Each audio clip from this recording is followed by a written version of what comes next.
தீர்ப்பு தருகிறார் என்று புகார் எழுதிவிட்டார். அங்க இருக்கிறவன் எவனும் அதை எடுத்து யார் மேல புகார் கொடுத்தாங்களோ அதற்கே அனுப்பிச்சு வச்சுட்டான். உன் மேல இப்படி ஒரு புகார் வந்திருக்கு, உங்க ஊர்ல ஒரு அட்வொகேட் இப்படி போட்டுக்கிறான்னு. உடனே அவரை படிச்சு பார்த்துட்டு வாஞ்சிநாதனை கூப்பிட்டு, உனக்கு எவ்வளவு அழுத்தம் இருந்தா என் மேலே நீ புகார் கொடுப்பியா? இது கண்டெம்ட் ஆஃப் கோர்ட், அதாவது நீதிமன்ற அவமதிப்பு, உன் மேல கேஸ் போடுறேன். இப்படியும் சில நீதிபதிகள் இருக்கிறார்கள். ஆனால் வேப்பந்தட்டை ஆதிதிராவிட பொதுமக்கள் கோரிக்கை விடுத்து தொடுத்த வழக்கில் தீர்ப்பளித்த நீதிபதி என்ன சொல்லியிருக்கிறார்னா, அவங்களும் இந்து தானே, அவன் எல்லா தெருவிலையும் தேர் போயிட்டு வரணும். தீர்ப்பு போட்டார். எங்கெங்கெல்லாம் தேர் போக முடியுமோ அங்கெல்லாம் சக்கரம் போகுதோ அங்கெல்லாம் தேர் கொண்டு போகணும். இந்த தெருவோட தான் நாங்க வருஷா வருஷம் இருப்போம்னா அதெல்லாம் அந்த காலம், இப்ப முடியாது. எல்லா தெருவிலையும் ஆதி திராவிடர்கள் குடியிருக்கிற எல்லா தெருக்களிலும் தேர் போகணும்னு தீர்ப்பு கொடுத்துட்டார்.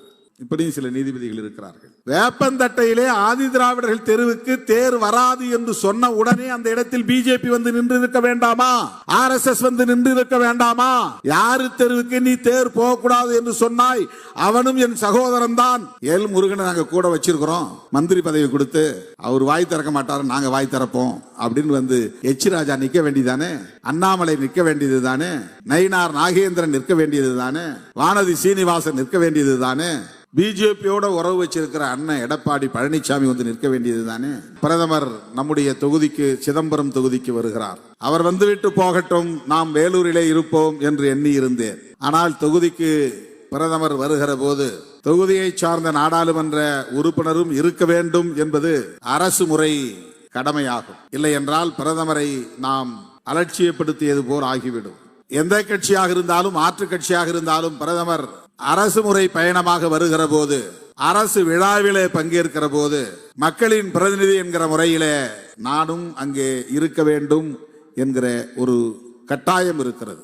ஆகவே இன்று இரவோடு இரவாக நான் பயணம் செய்து நாளை சிதம்பரம் தொகுதி நிகழ்ச்சிகளில் பங்கேற்று முடித்துவிட்டு நான் மீண்டும் வேலூருக்கு வர வேண்டும். நாளை மாலை வேலூரிலே யூடியூப் சேனல் மை இந்தியாவின் சார்பில் நடக்கிற நிகழ்ச்சி ஒன்றிலே நான் பங்கேற்க இருக்கிறேன். அருமை தோழர்களே, இந்த நிகழ்ச்சியில் நானே விரும்பி உங்களிடையே உரையாற்ற வேண்டும் என்று உங்களை தேடி வந்திருக்கிறேன்.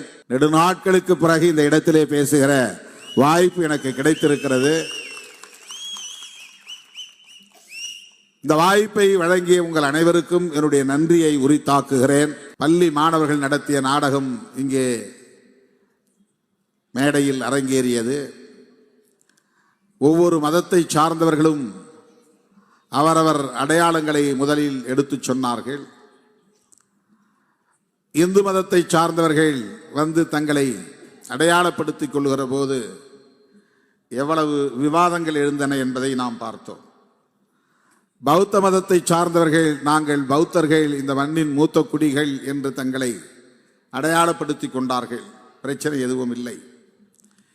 இஸ்லாமியர்கள் நாங்கள் அல்லாவை வழிபடுகிறோம், ஆனால் எங்கள் தாய்மொழி தமிழ், நாங்கள் இந்த மண்ணின் மைந்தர்கள், இந்தியர்கள் என்று சொல்லுகிற கூற்றை பார்த்தோம். அவர்களுக்கிடையிலே எந்த முரண்பாடுகளும் இல்லை. அதன் பிறகு இந்துக்கள் வந்தார்கள். நாங்கள் அனைவரும் இந்துக்கள் என்று சொல்லிவிட்டு அவர்கள் களைய முடியவில்லை. நாங்கள் இந்துக்கள், ஆனால் நாங்கள் பஞ்சமர்கள். நாங்கள் இந்துக்கள், ஆனால் நாங்கள் வைசியர்கள். நாங்கள் இந்துக்கள், ஆனால் நாங்கள் சத்திரியர்கள். நாங்கள் இந்துக்கள், ஆனால் சூத்திரர்கள் என்று சொல்ல வேண்டியதாகிவிட்டது. பலரும் கேட்கிறார்கள், இந்து மதத்தை மட்டும் நீங்கள் விமர்சிக்கிறீர்களே, திமுகவாக இருந்தாலும், கம்யூனிஸ்ட் கட்சியாக இருந்தாலும், விடுதலை சிறுத்தைகள் கட்சியாக இருந்தாலும், திரும்ப திரும்ப எங்களை மட்டுமே விமர்சிப்பது ஏன் என்று கேட்கிறார்கள். அதற்கு வேறொன்றும் காரணம் இல்லை. நம்முடைய மதம் என்று நாம் எதை இந்த மண்ணின் மதமாக அடையாளப்படுத்துகிறோமோ அந்த மதம் சகோதரத்துவத்தோடு இல்லை என்பதுதான் பிரச்சனை. எல்லோரும் சமம் என்கிற நிலைப்பாடு இல்லை என்பதுதான் பிரச்சனை.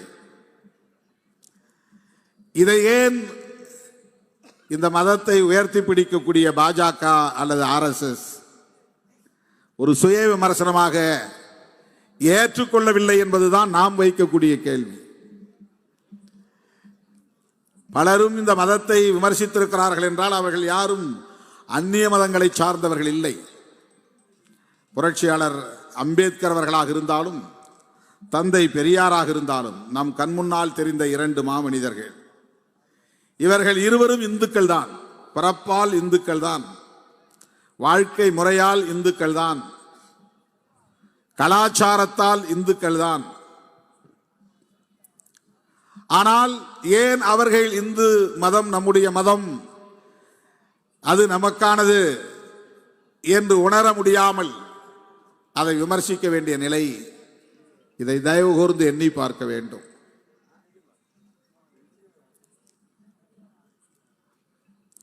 இந்து நம்பிக்கையுள்ள மக்களுக்கு இந்த கோரிக்கையை நாம் வைக்கவில்லை. இந்துக்களாக அணிதிரளுங்கள் என்று சொல்லுகிற பிஜேபிக்கு சொல்லுகிறோம், RSSக்கு சொல்லுகிறோம். உங்களுக்கு தெரியாதது இல்லை, நீங்கள் படிக்காதது இல்லை, உங்களுக்கு புரியாதது இல்லை. இந்து மதத்தை ஏன் புரட்சியாளர் அம்பேத்கர் விமர்சனம் செய்தார், தந்தை பெரியார் விமர்சனம் செய்தார்? இன்றைக்கு இருக்கிற காங்கிரஸ், திமுக, இடதுசாரிகள், விடுதலை சிறுத்தைகள் உட்பட அனைவரும் மதச்சார்பின்மை என்கிற கருத்தை ஏன் உயர்த்தி பிடிக்கிறார்கள்? இதற்கான காரணம் உங்களுக்கு தெரியாததா? பிஜேபிக்கு தெரியாதா? RSSக்கு தெரியாதா? தயவு கூர்ந்து எண்ணி பார்க்க வேண்டும். உங்கள் வாதப்படியே வாக்குக்காக பேசுகிறோம் என்றால் முஸ்லிம்களையும் கிறிஸ்தவர்களையும் ஆதரிக்கிற நிலையில் அவர்கள் மட்டும் வாக்கு போட்டால் திமுக ஆட்சிக்கு வந்துவிட முடியுமா? காங்கிரஸ் ஆட்சிக்கு வந்துவிட முடியுமா? ஒரு தொகுதியிலே திருமாவளவன் வெற்றி பெற்று விட முடியுமா? வெறும் முஸ்லிம்களும் கிறிஸ்தவர்களும் மட்டுமே வாக்களித்து ஒரு வேட்பாளர் வெற்றி பெற முடியுமா? ஒரு கட்சி ஆட்சிக்கு வர முடியுமா? இது காங்கிரசுக்கு தெரியாதா? திமுகவுக்கு தெரியாதா? விடுதலை சிறுத்தைகள் கட்சிக்கு தெரியாதா? இடதுசாரி சக்திகளுக்கு தெரியாதா? அப்படி அல்ல. இந்துக்களை நாங்கள் யாரும் எதிராக பார்க்கவில்லை. முஸ்லிம்களும் கிறிஸ்தவர்களும் போதும் என்று வாக்கு வங்கி அடிப்படையில் அவர்களை ஆதரிக்கிற வகையில் பிஜேபியை, RSSஐ நாங்கள் விமர்சிக்கவில்லை. சகோதரத்துவம் வேண்டும் என்றுதான் சொல்லுகிறோம். மேல்பாதி கோவிலில் எங்களை அழைத்து செல்லுங்கள் என்கிறோம். நீ அழைத்து போனால் நாங்கள் பேச வேண்டியது இருக்காதே, திருமாவளவன் போராட்டம் நடத்த வேண்டியது இருக்காதே.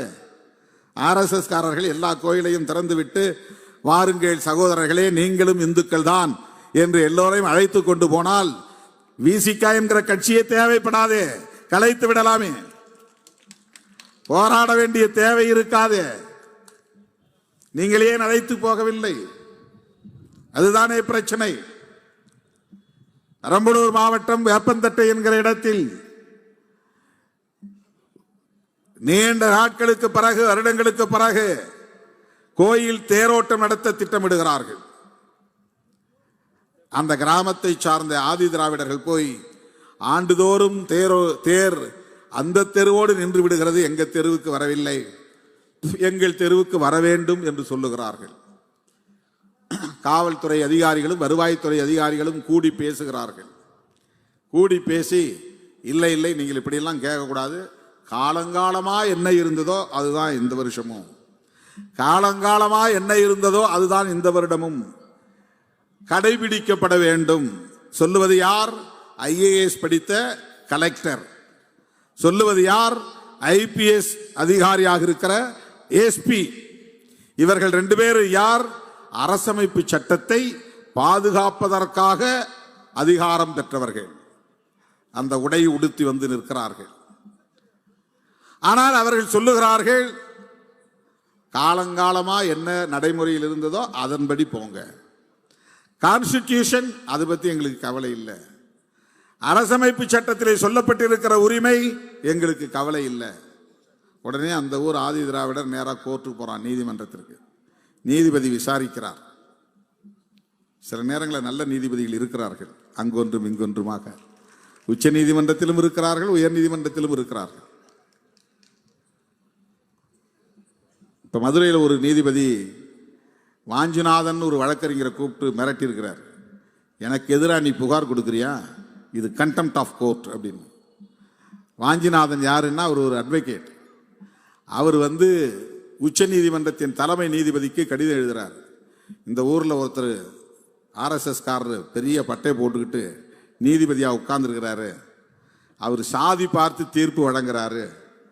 ஒரு நீதிபதி அப்படி நடக்கலாமா? சாதி மதம் பார்த்து தீர்ப்பு எழுதலாமா? கடைசி புகலிடம் நீதிமன்றம் தானே. இல்லாதவர்கள் இயலாதவர்கள் அங்கேதானே மண்டியிடுகிறார்கள். அந்த மக்களுக்கு அநீதி இழைக்கலாமா? ஒரு நீதிபதி அரசமைப்பு சட்டத்தை பாதுகாக்க வேண்டியவர், பாதிக்கப்படுகிறவர்களுக்கு நீதி வழங்க வேண்டியவர். சாதி பார்த்து, சனாதனம் பார்த்து, வேதம் பார்த்து நீதி தருகிறார், தீர்ப்பு தருகிறார் என்று புகார் எழுதிவிட்டார். அங்க இருக்கிறவன் எவனோ அதை எடுத்து யார் மேல புகார் கொடுத்தாங்களோ அதற்கே அனுப்பிச்சு வச்சுட்டான். உன் மேல இப்படி ஒரு புகார் வந்திருக்கு, உங்க ஊர்ல ஒரு அட்வொகேட் இப்படி போட்டுக்கிறான்னு. உடனே அவரை படிச்சு பார்த்துட்டு வாஞ்சிநாதனை கூப்பிட்டு, உனக்கு எவ்வளவு அழுத்தம் இருந்தா என் மேலே நீ புகார் கொடுப்பியா? இது கண்டெம்ட் ஆஃப் கோர்ட், அதாவது நீதிமன்ற அவமதிப்பு, உன் மேல கேஸ் போடுறேன். இப்படியும் சில நீதிபதிகள் இருக்கிறார்கள்.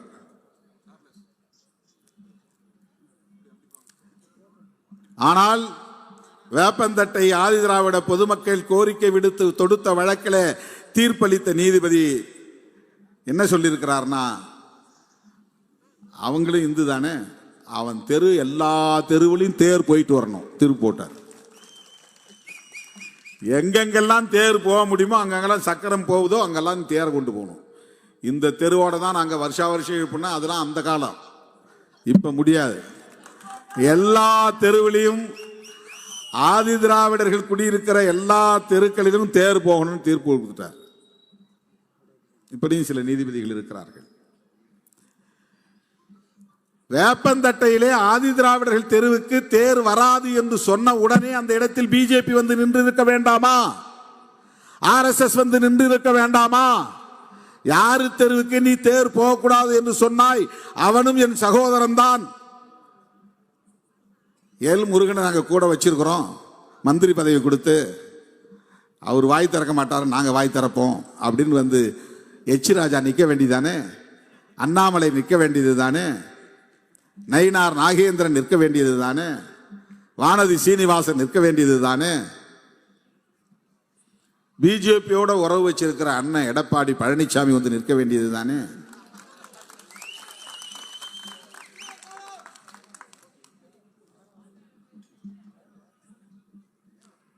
நாம பேசுவது பிஜேபி RSS. ஏன் பேசுறோம்னா, நீ மத அடிப்படையில் அரசியல் செய்கிறாய்.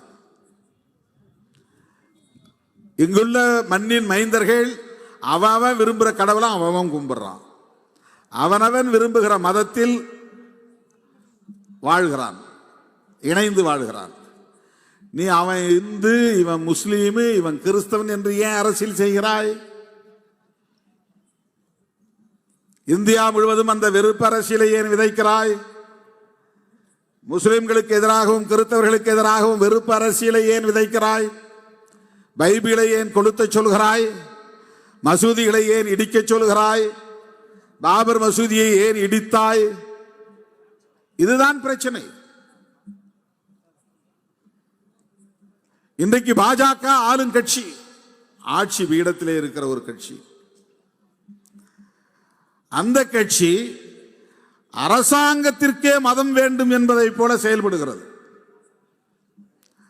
அம்பேத்கர் எழுதிய அரசமைப்பு சட்டம் பிற நாடுகளின் சட்டங்களில் இருந்து என்ன சிறப்பை பெற்றிருக்கிறது என்றால்,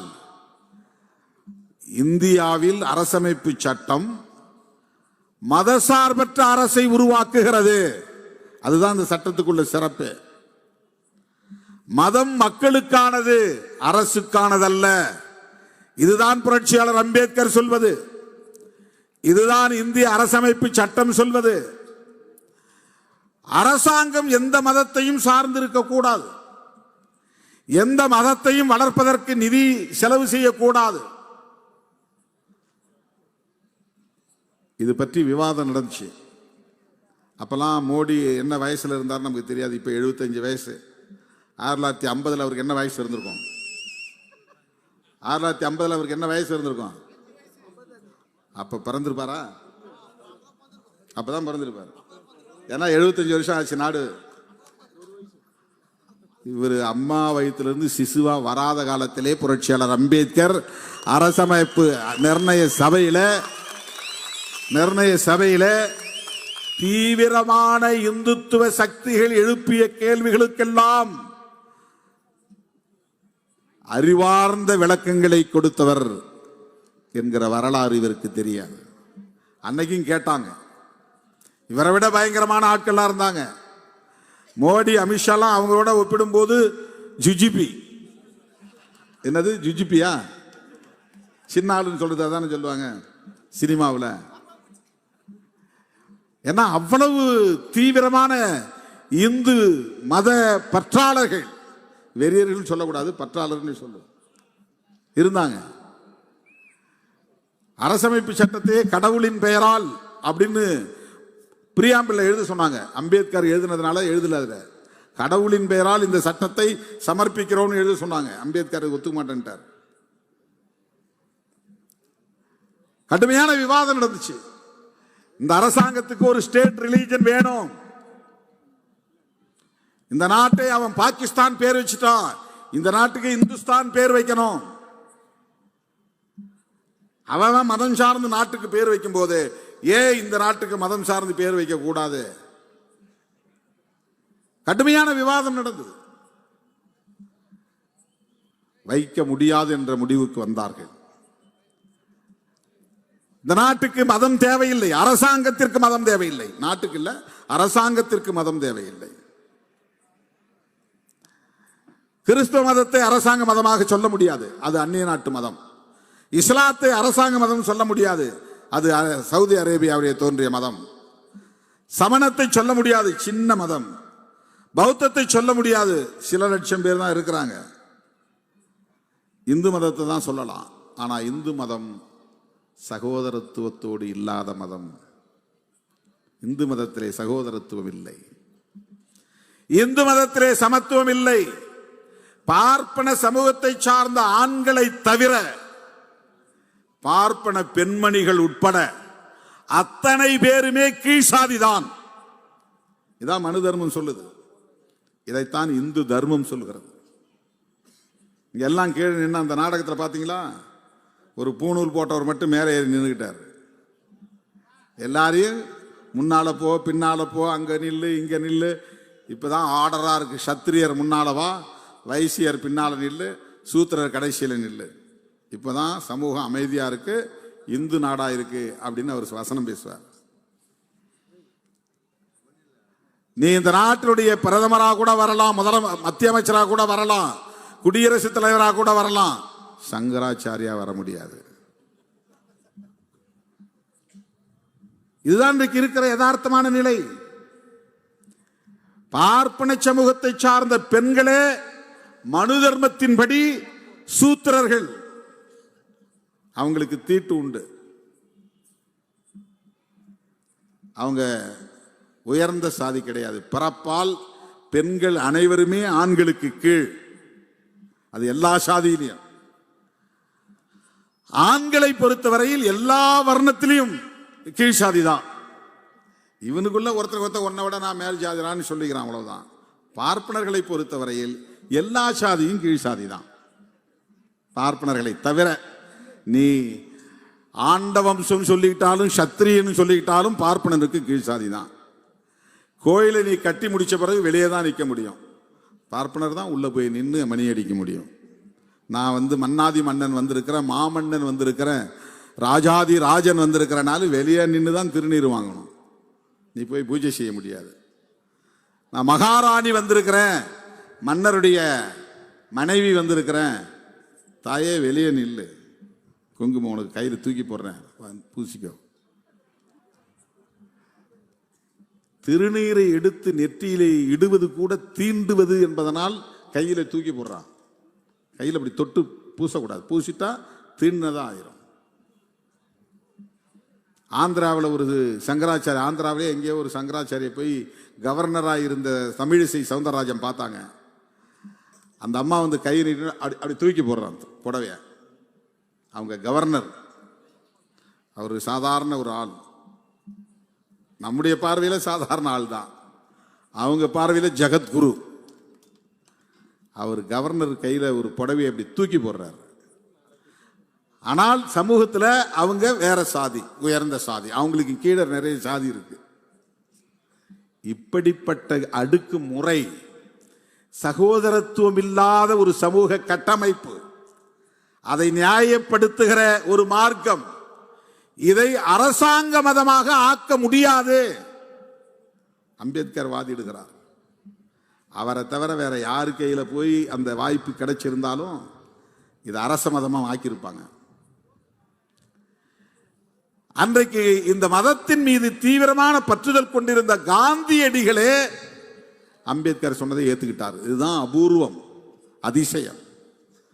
ஜவஹர்லால் நேரு கூட முற்போக்கான சிந்தனையாளர், கடவுள் நம்பிக்கை இல்லாதவர், பகுத்தறிவாளர் என்கிற பெயர் அவருக்கு உண்டு. அவர் அம்பேத்கர் சொன்னதை ஏற்றுக்கொண்டார் என்பது பெரிய ஆச்சரியம் இல்லை.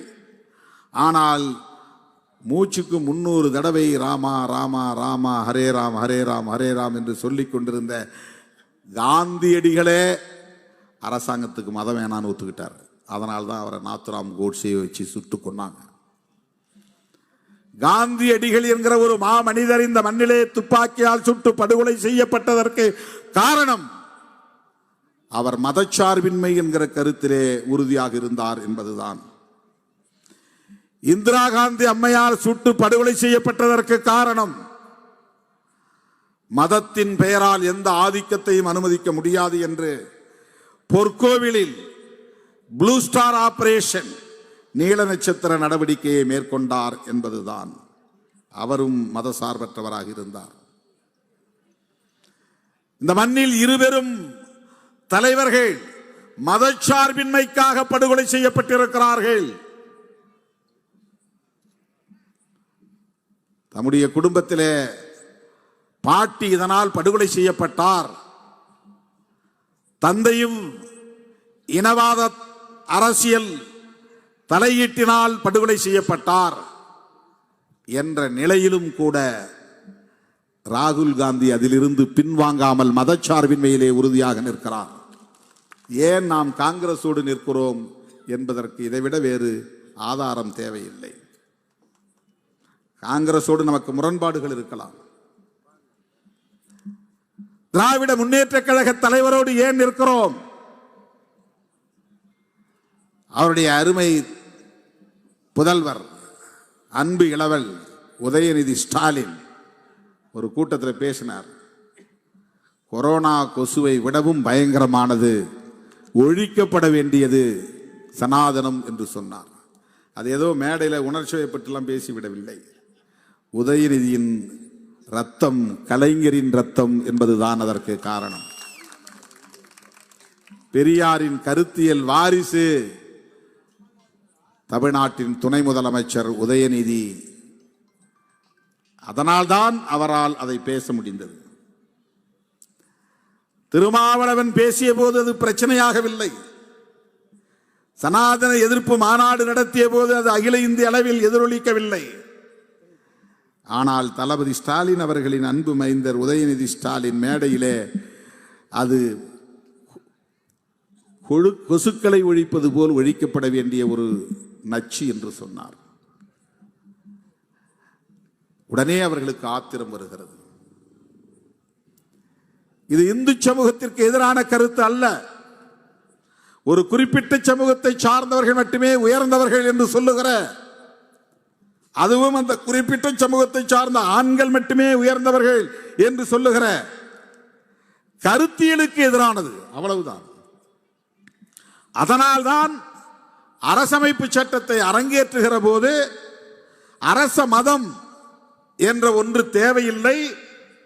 இந்த அரசு மதசார்பற்ற அரசாக இருக்கும், செக்யூலர் ஸ்டேட். அதான் டெல்லியில் இருக்கிற கவர்மெண்ட். இது ஒன்றை சொல்லி நான் முடிக்கிறேன். அண்ணனும் போகணும், நானும் போகணும். அரசமைப்பு சட்டம் அரங்கேற்றம் எப்போ நடந்தது? ஜனவரி 26, 1950. அப்போதான் நாடு உண்மையா குடியரசாகிறது. அதுக்கு முன்னால சுதந்திரம் அடைஞ்சது 47 ஆகஸ்ட் 15. சுதந்திரம் அடைஞ்சுன்னா என்ன அர்த்தம்? வெள்ளைக்காரன் போயிட்டான், இப்போ அவன் ஆட்டம் இல்லை இங்கே. அது 47 ஆகஸ்ட் 15. குடியரசானதுன்னா என்ன அர்த்தம்? எங்களை நாங்களே ஆண்டு கொள்வதற்கு நாங்களே ஒரு சட்டம் எழுதிவிட்டோம்னு அர்த்தம். அந்த சட்டம் நடைமுறைக்கு வருது. இனி யாரும் எங்களை ஆள முடியாது. இனி யாருடைய சட்டமும் எங்களை ஆள முடியாது. இனி யாரும் பொருளாதார கொள்கையை வரையறுக்க முடியாது. இனி யாரும் எங்களுக்கான வரி விதிப்பு கொள்கையை வரையறுக்க முடியாது. இதுதான் குடியரசானதுன்னு அர்த்தம். அப்போ அந்த அரசமைப்பு சட்டத்தின் முகப்புரையில் இந்த அரசு எப்படிப்பட்ட அரசு என்று எழுதப்பட்டிருந்தது என்றால், புதுதில்லியிலே உருவாக இருக்கிற இந்த அரசு இறையாண்மையுள்ள ஜனநாயக குடியரசு இதான் இருந்துச்சு. Sovereign democratic republic. ஆனா இந்த அரசுக்கு மதம் கிடையாது, ஸ்டேட் ரிலீஜன் கிடையாது. அம்பேத்கர் ரொம்ப நுட்பமானவர், பெரிய ஞானம் உள்ளவர், தொலைநோக்கு பார்வை உள்ளவர். அன்னைக்கு இந்த பிரியாம்பில்ல செக்யூலருங்கிற வார்த்தை அவருக்கு சேர்க்க தெரியாதா? வேண்டான்னு விட்டுட்டார். சேர்த்தா அது ஒரு பிரச்சனை ஆக்குவாங்க, அப்படியே கண்டும் காணாமல் விட்டுரும். நாட்டுக்கு ரிலீஜன் தேவையில்லை, அரசுக்கு இந்த வார்த்தையை போடணும்னு அவசியம் இல்லை, விட்டுட்டார். ஆனால் காங்கிரஸ் தலைவர் இந்திரா காந்தி அம்மையார் ஆட்சிக்கு வந்து அவர் ஒரு தேர்தலிலே தோற்று போய் நீதிமன்றம் தீர்ப்பளித்த போது, அப்படிலாம் இந்த அரசாங்கத்தை விட்டுட்டு போக முடியாது, நான் தான் இந்த அரசாங்கத்தை கையில் வச்சு இந்த தேசத்தை கட்டமைப்பேன் அப்படின்னு சட்டத்தை அவங்க வளைக்கிறாங்க, கையில் எடுக்கிறாங்க. அதுதான் மிசா. அந்த நேரத்தில் இந்திரா காந்தி அம்மையார் செய்த செயல் இன்னைக்கு நினைச்சா நமக்கு பெருமையா இருக்கு. இந்த அம்மையாருடைய மதச்சார்பின்மை நிலைப்பாடு நமக்கு புல்லரிக்கிறது. அன்னைக்கு அந்த அம்மா என்ன செஞ்சாங்கன்னா, இன்னும் 20 வருஷத்துக்கு பின்னால 40 வருஷத்துக்கு பின்னால இந்த சங்கிகள் ஆட்சிக்கு வந்தாலும் வரலாம் என்று அவர் யூகித்திருக்க கூடும். அதனால 76 என்ன பண்ணாங்கன்னா, அரசமைப்பு சட்டத்தை அமெண்ட்மெண்ட் பண்றாங்க, திருத்தம் செய்யறாங்க. இந்த பிரியாம்பிள்ல கொண்டு வந்து அந்த definition of the union government, அந்த அரசாங்கத்தை பற்றிய விவரணம் இருக்கிறதே, அதுல 2 வார்த்தையை செருகிறாங்க, இன்செர்ட் பண்றாங்க. என்னன்னா, socialist secular. Sovereign socialist secular democratic republic. இதான் டெல்லியில் இருக்கிற கவர்மெண்ட் பற்றிய டெஃபினிஷன். டெல்லியில் ஒரு அரசாங்கம் இருக்க, அந்த அரசாங்கம் எத்தகைய அரசாங்கம்? இறையாண்மையுள்ள, சமதர்மம் உள்ள, மதச்சார்பற்ற ஜனநாயக குடியரசு. இவ்வளவு நீளமான பேர் டெல்லியில் இருக்கிற அரசாங்கத்தினுடைய பெயர். அது வெறும் குடியரசுன்னு சொல்லிட்டு போகல. இந்த 2 வார்த்தையை எடுக்கணுங்கிறதான் பிஜேபியுடைய நோக்கம். சோசலிஸ்டும் செக்யூலரும் இருக்கக்கூடாது. சுப்பிரமணிய சாமி கேஸே போட்டிருக்கிறார் சுப்ரீம் கோர்ட்ல. இப்ப அதை தள்ளுபடி பண்ணாங்க, அது வேற விஷயம். இந்த 2 வார்த்தையை எடுக்கணுங்கிறான். இந்த 2 வார்த்தையை அம்பேத்கர் போடல 1950. இந்த 2 வார்த்தையை இணைத்தார் இந்திரா காந்தி அம்மையார் 1976, 26 வருஷத்துக்கு பிறகு மிசா பீரியட்ல. என்ன சொல்ல வராங்கன்னா, இந்த அரசு எந்த காலத்திலும் மதசார்பற்ற அரசாகவே இருக்கும். நாட்டு மக்கள் எந்த மதத்தையும் பின்பற்றலாம், எந்த கடவுளையும் வழிபடலாம். அரசாங்கம் ஒரு மதத்தை சார்ந்து இருக்கக்கூடாது, அரசுக்கு ஒரு மதம் இருக்கக்கூடாது. நாளைக்கு நான் ஆட்சியில் இல்லாம போகலாம், என் மகன் ஆட்சிக்கு வராமல் போகலாம், என் பேரன் ஆட்சியில் அமராமல் போகலாம். ஆனால் இந்த அரசமைப்பு சட்டத்தை எவனும் கை வைக்க கூடாது, இதை யாரும் கை வைத்து திருத்தக்கூடாது என்கிற வகையில் 2 சொற்களை இணைத்தவர் இந்திரா காந்தி அம்மையார். அந்த செக்யூலர் அப்படிங்கிற அந்த ஒரு சொல்லுக்கு தான் நாம் இவ்வளவு பெரிய நிகழ்ச்சி நடத்துறோம். அந்த ஒரு சொல்லுக்குத்தான் பல லட்சம் பேரை திரட்டினோம் திருச்சிராப்பள்ளியிலே. மதச்சார்பின்மை காப்போம், சேவ் செக்யூலரிசம்.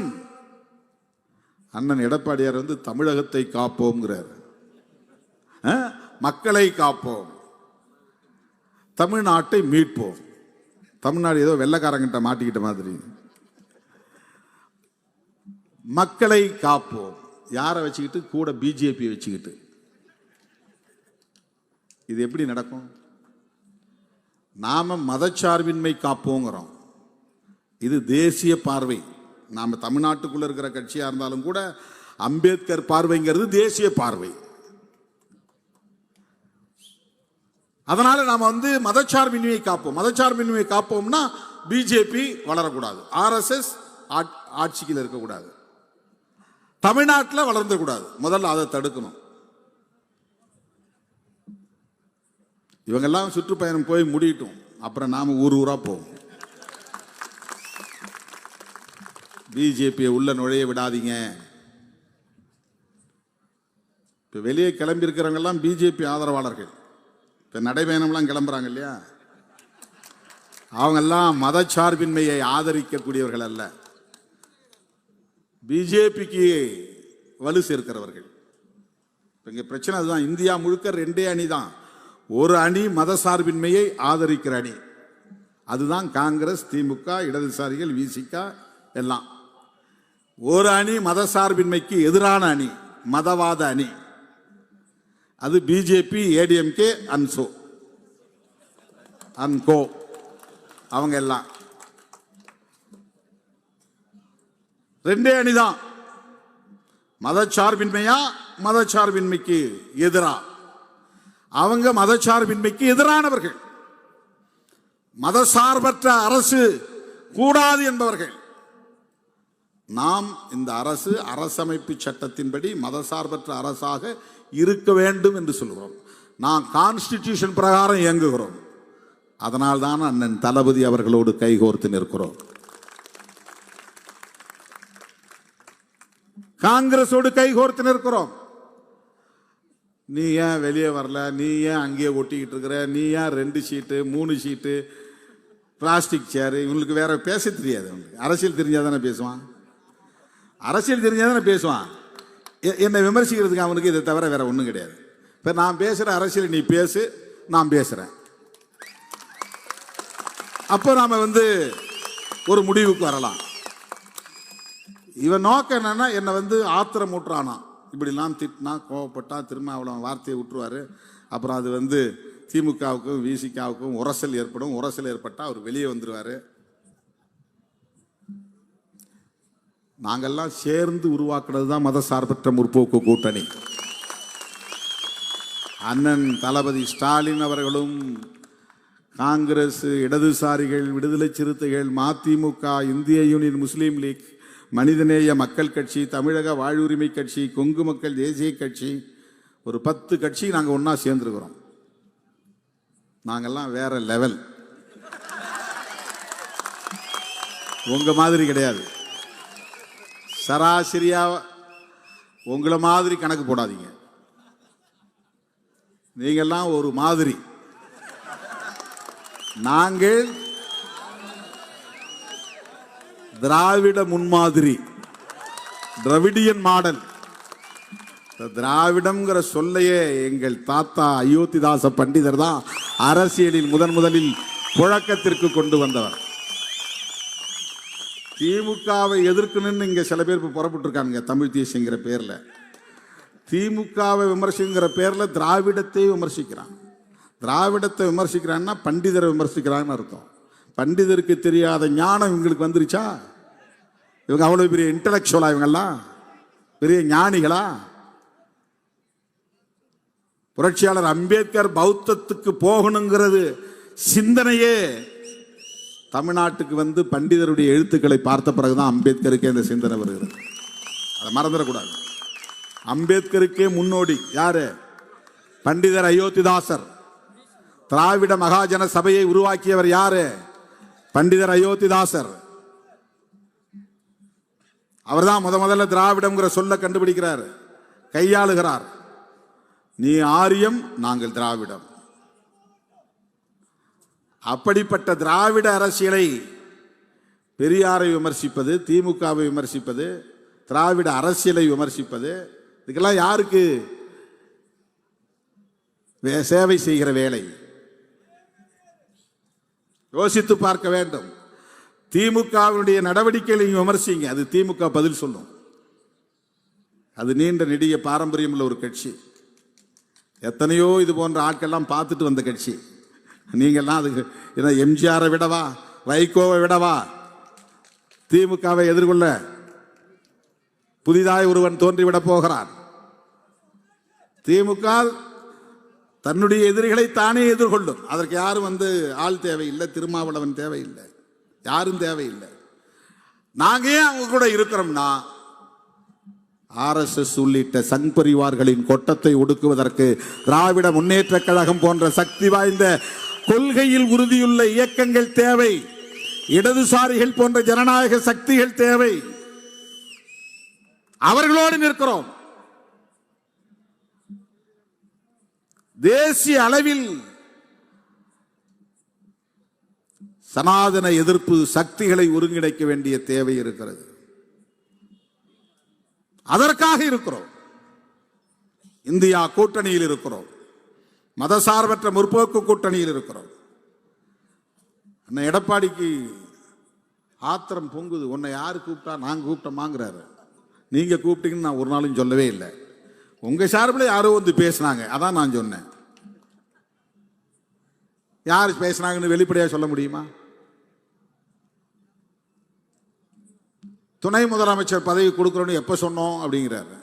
நீங்க சொன்னதா நாங்க எங்கேயுமே சொல்லலையே. அண்ணன் எடப்பாடி பழனிசாமி சொன்னார்னு சொன்னோமா? டிபேட்ல நடக்குதா இல்லையா? நாள்தோறும் சொல்றாங்களா இல்லையா? என்னையே கேட்கறாங்கல்ல, ஏன் துணை முதலமைச்சர் பதவி கொடுத்தா வேணாமான்னு கேட்கறாங்க. அப்புறம் எனக்கு கோபம் வருமா வராதா? ஏன் நான் முதலமைச்சர் பதவிக்கு தகுதி இல்லாதவனா? யார் யாரோ கிளம்புறா, நானு ரவுடின்னு என்னையும் அரெஸ்ட் பண்ணுங்கிறான். எல்லாரும் என்ன முதலமைச்சர் ஆக்குங்கன்னு போய் கேட்கும்போது, நான் 35 வருஷம் இந்த பொது வாழ்க்கையில் இருக்கிறேன், 25 வருஷம் தேர்தல் அரசியல் இருக்கிறேன், முத்தமிழறிஞர் கலைஞரோடு சேர்ந்து அரசியல் செய்திருக்கிறேன், கொஞ்ச காலம் ஜெயலலிதா அம்மாவோடும் சேர்ந்து அரசியல் செய்யக்கூடிய வாய்ப்பு கிடைத்திருக்கிறது. நீண்ட காலம் இன்றைக்கு திராவிட முன்னேற்ற கழகத்தின் தலைவர், தமிழ்நாடு முதலமைச்சர் தளபதி அவர்களோடு பயணிக்கிற வாய்ப்பு கிடைத்திருக்கிறது. ராகுல் காந்தி போன்றவர்களோடும் சேர்ந்து களமாடக்கூடிய வாய்ப்பை பெற்றவன் நான். எனக்கு என்ன தகுதி இல்லையா? என்ன துணை முதலமைச்சர் அப்படின்னு சொல்றீங்க? அது என்னன்னா, அவங்க அது அல்ல, முதலமைச்சரா துணை முதலமைச்சரா அது பெருசா இது பெருசாங்கிறது இல்லை. இப்படி ஆசை காட்டினா நான் அப்படியே போயிடுவேன் அப்படின்னு நினைக்கிறேன். அப்படியே வாங்க நல்லா சுட சுட சுட சுட சாப்பிடலாம் வாங்க அப்படின்னு கூப்பிடுற மாதிரி கூப்பிடுறாங்களாம்.